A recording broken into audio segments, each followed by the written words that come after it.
আসসালামু আলাইকুম বন্ধুরা, কেমন আছেন? আমি আজকে আমার বন্ধুদেরকে কাঁচামরিচের আচার করে দেখাবো। বেশ কিছু কাঁচামরিচ সাথে একটু জলপাই সিদ্ধ করে নিয়েছি। সব জলপাইটা ডলে নেব, কিন্তু বিচি ফেলবো না। এই দেখতে পাচ্ছেন, এটা হচ্ছে তেঁতুল দিলাম। বন্ধুরা, এখানে একটা মরিচের আচারে একটু টিপস হচ্ছে, মরিচের দুইটা অংশই সামনের দিকে পেছন দিকে দুটো অংশই কেটে নেব। এই জিনিসটা অবশ্যই মাথায় রাখতে হবে। দিয়ে দিলাম রসুন আর লবণ। এখানে একটু মরিচের গুঁড়ো, একটু হলুদের গুঁড়ো, একটি মিষ্টি সজ আর রাঁধুনি সজের গুঁড়ো, এগুলো মিশিয়ে নেব। আর একটু রেখে দিলাম, এটা নামানোর আগে আগে দেব। এখানে বন্ধুরা, মরিচের আচারটা মানে একদমই আলাদা একটা স্বাদ।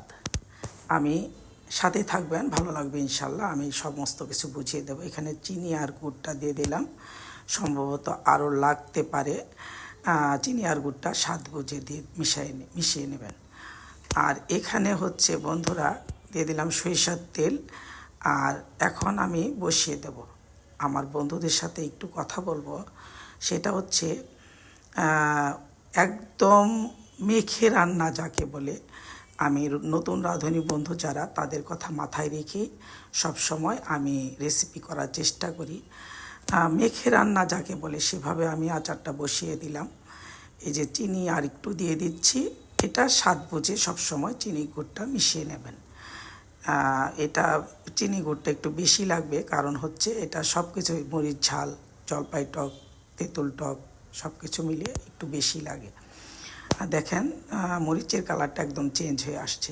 বন্ধুরা, আমি এখানে আচারটা কিন্তু একদম করে নামাবো না। এই যে মিষ্টি সজ, রাঁধুনি সজের গুঁড়োটা দিয়ে দিলাম। এখন আর আমি বেশিক্ষণ চুলোতে রাখবো না, এখন নামিয়ে নেব। এই যে দেখতে পাচ্ছেন এই রাইস কুকারটা, এটা আমি পেনের মধ্যেই রাখবো আরও 3 থেকে 4 দিন। চুলো থেকে নামিয়ে এই পেনটাতে রোদে দেব। এই পেনটাতে রোদে দেবো। এটা হচ্ছে আমার সবচেয়ে ছোট্ট কর্মী ছাদ বাগানে। ও আমাকে নানি বলে ডাকে, আমি ওকে খুব ভালোবাসি। এই তেল দেখতে পাচ্ছেন, তেল বেরিয়ে গেছে। এখন আমি আচারটা কিন্তু নামিয়ে ফেলেছি, চুলোটা বন্ধ করে দিয়েছি।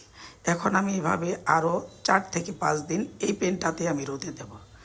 তারপর আমি এর সাথে 4 দিন পর আমি এর সাথে তেল মেশাবো। এই আচারটারই আরেকটু বাকি আছে, আমি পরবর্তী ধাপে দেখাবো ইনশাল্লাহ। পরবর্তী ভিডিওতে আমি পরের অংশটা দেখাবো কিভাবে আমি আচারটা সম্পন্ন করলাম। সবাই ভালো থাকবেন। আল্লাহ হাফেজ।